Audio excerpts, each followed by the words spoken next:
Ini Pak ya, ini mohon maaf.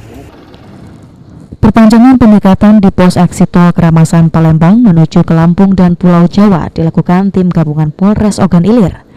Dalam penyekatan kali ini, 6 kendaraan yang tidak dapat menunjukkan dan memiliki surat kelengkapan COVID-19 diminta untuk memutar balik kembali kendaraannya.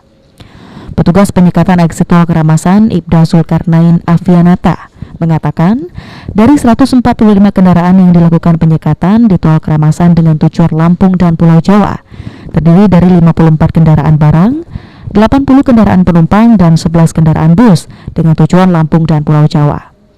Dari Palembang menuju Lampung atau Pulau Jawa maupun sebaliknya, yang datang dari Lampung atau Pulau Jawa, dari 11 bus yang disekat, 3 kendaraan bus menuju Pulau Jawa terpaksa diputar balik karena tidak dapat menunjukkan surat kelengkapan. Selain itu, ada 2 kendaraan barang dan 1 kendaraan penumpang yang diputar balik arah semula.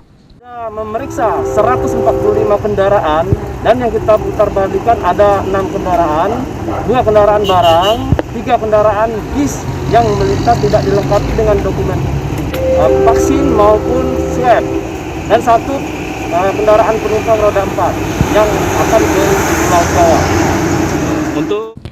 Petugas penyekatan meminta kendaraan yang ingin melintas untuk melengkapi dan menunjukkan surat-surat persyaratan perjalanan seperti surat telah divaksinasi, hasil tes swab, dan hasil tes PCR jika memang telah dilakukan tes.